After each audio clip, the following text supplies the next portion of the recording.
Welcome to No Small Parts. I'm your host, Stephen Dawson, and with me today in studio is an incredibly talented actress of both stage and screen. She's a 20-year veteran, and she's still in her 20s. Please help me welcome Laneya Wiles. Hello, how are you? Doing really, really well. So as I said in the intro, you're a 20-year veteran, still in your 20s.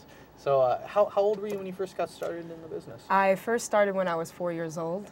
I always used to perform, like a lot of little kids do, in front of my family, doing little fashion shows or acting with them, singing. I used to make my own programs, like a little playbill. Right. And I remember I was actually in school, and my pre-K teacher, she introduced me to a manager named Suzelle. And Terrific. that's how I started. That's great. And your family was really supportive? Definitely. I think it's important to have a good support system, whether you have just a mentor or someone in your family, a friend, someone that's really important. Yeah, and somebody that's looking out for you. Because I Exactly. understand that when you were first getting started, you actually kind of got scammed by a... I did, by a company called New York Models. They are rooted out in Long Island, but they actually ended up on 2020 because of it. Sure, yeah. It was one of those package deals. You're supposed to get your photos taken, and they supposedly take care of the rest, and no. Not the way to do it. Yeah, well, I think that's right. I think that there's a lot of those things that are out there sort of preying on people that are interested in the industry. Yep, just feed on anyone who has a dream. Right. Run away with Yeah. it. How did you guys navigate away from those things after that experience? I find that once I got a manager, it was easier to, I guess, talk to also other people who have been doing it for a little while, and they were able to tell me what to avoid. Okay. And they told my mom what to avoid too as Right. well. So, Right, and she did her research, so it was easier. Oh, I think that's really important. Yeah. It is. So you actually got your first role when you were 4 years old. I definitely And did. what was the role? The first thing I did was a print ad for, it was actually against child abuse. And that was really interesting. I remember I had to be on a stoop, and I was like, Mommy, I need help. That was funny. But then after that, I did a short film and other commercials too, though, for Tylenol and MTV, USA Network. And the short film I did was for an NYU graduate. His name was Gregory Wilson, and I got to work with Harry J. Lennox, who was in The Matrix, Revolutions. He was in 5 Heartbeats, Mo Money, a lot of other work. So Yeah. it was a lot of fun doing that, But playing his daughter. I think when I was 4, I was still working on the alphabet. Oh. And you were selling Tylenol. All It's right. like, you're working on the alphabet, but can you say that happily, sad, Right. excited, surprised? I'm like, hey. That's great. Is that what you were doing? Yeah, I was trying. Yeah. That's true. Yeah, so that was a lot of fun, Yeah, definitely for me. Yeah, and now at that age, how were you treated on set? Like, was it sort of a unique experience for everybody? I want to say, yeah, they were professional. I guess they've already done that before, Sure. it seems. So I felt comfortable, and they sort of expect you to be a little adult in the way that you should just not be running around on set, pulling out, like lights, unplugging them or anything like that. Right. You just are supposed to be obedient and then do whatever the director says, and you're fine. They treat you like a regular, normal human being, not a little animal, as long as you don't act like one. Then everything's okay. Right. Now, you talked a little bit about your first film endeavor, which was Last Call. Yes. And sort of the relationships that were built on that. Can you tell us a little bit more about that Definitely. first film experience? With Harry, he actually has been a mentor throughout my career. And I still call him Dad, and he still introduces me as his daughter, so that's great. And people really do think I'm related to him. Yeah. And then we tell him, no, we actually worked together years ago. I was around 6 or 7 years old when I did that, so that's a very long relationship. Sure, yeah. How Definitely. important are relationships like that for you as an actor, the connections and sort of the This people you business work is with? all about relationships. That's definitely what I've learned, and I'm still learning, and you have to definitely keep them going. You have to. A lot of people, you'll meet them like, oh, okay, I'll keep in touch. And then they don't keep in touch. You definitely have to. Right.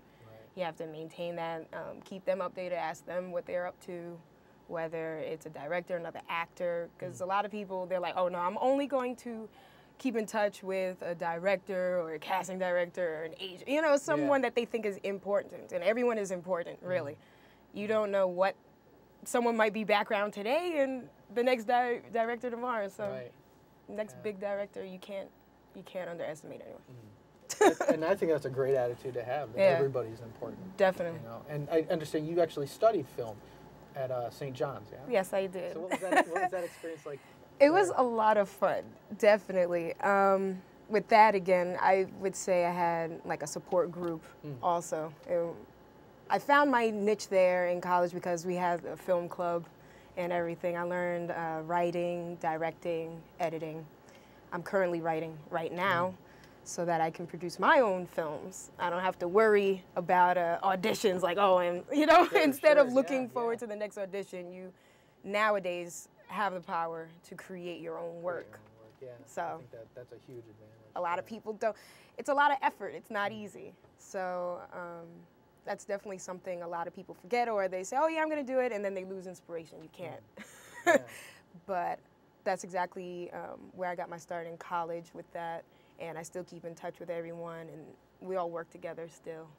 So it's great. I like it. That's great, yeah. Well, it sounds like TV and film really seems to be where your passion is, even though you have done some pretty extensive things on stage. Yes, I'm in all 3 unions, SAG, AFTRA, AEA, but I definitely enjoy being on TV and film more. I know how everyone feels as far as there's nothing like having the immediate response of the audience, and I definitely get that. I know what they mean. It's a great feeling.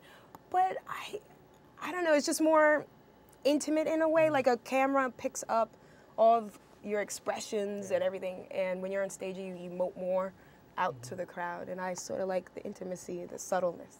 Yeah, well, that makes sense too, in that you have some training as an editor and a director, so those fine images are really important to you. Definitely. Yeah. Now you mentioned being in the unions. You know, culturally right now there's sort of a war against unions, but how do you feel about being in there and how that's sort of playing out?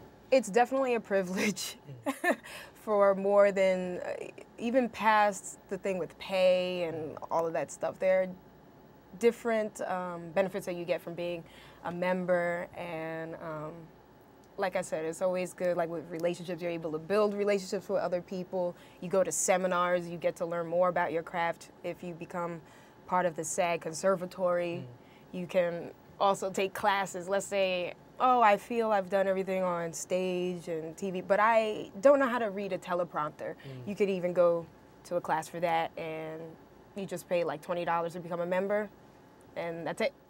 You don't have to pay like each class or anything like that. Yeah, so well, I can imagine that that's got to be a huge service. Yeah, for and networking, actors. It's good. Yeah. Also. Oh, that's terrific. That's terrific. Now, you actually joined the unions pretty young, right? Definitely. Like, when did in you get your SAG card? 1995. Wow. Okay. 1995. That's when I became a SAG member. Yeah. And what was the project that you got your SAG card on? The first project, I would say, was a Tylenol commercial that I did when I was younger. Okay. Right. Definitely. So. That's terrific. That was cool though. And after, it was years after, I did a voiceover. It was for a radio spot, MetLife. That was. So I do it all, yeah. You do it all. And I think that's important for people to hear, because I think people get a preconceived notion of putting actors in sort of a box, and they don't realize how complex your life actually can get. Like take us through a day in your life, sort of what you have to do as an actor to get work. Following along also with what you just said of putting us in a box, like people don't realize that we sort of have to be built on rejection. I would say that's that sounds bad, but it helps you to build a tougher, thicker skin. And a lot of people don't like to give actors credit at all for that. And I hate it whenever, let's say, just in regular life situations, someone will say, oh, don't believe her, she's an actor. I'm like, oh, come on. I'm still a person. Right. And as actors, we study people and how people react and to certain situations in life. If anything, we're more sensitive, not less. Like how they try to make it seem like they just make it seem egocentric. And no, we like to work on ourselves. It's a career that you have to work on yourself constantly. I think Stanislavski and Freud both referred to actors as behavioralists. studies of human behavior. Exactly. And bringing it out in public. So I think that's a really great way that you just sort of explained it. Exactly. For yourself. So, Yeah. yeah. But I hate it. I'm like, wow, I wish not everyone was so closed-minded. But Sure. Well, they only see the final product. Exactly. You know? And they think it's so easy. It's not. Yeah. Not by any stretch of the imagination is it easy.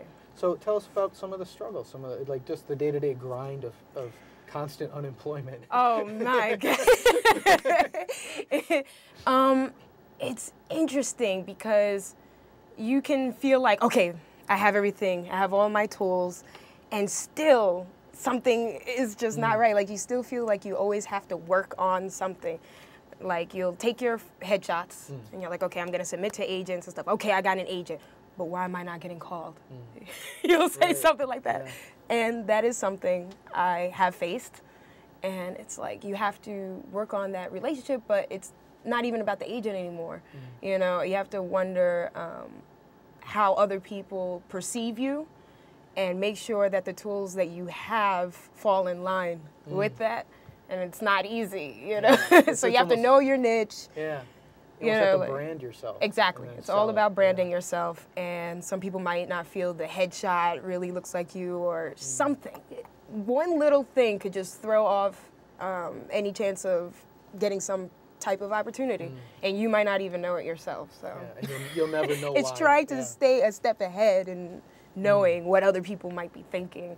And you figure there's clients that are calling the casting directors, and then they go and reach out to different agents and stuff. And then there are people who don't have agents, and they don't hear about certain jobs, or they hear about it later after people that already have an agent have been submitted already. So it's like too late.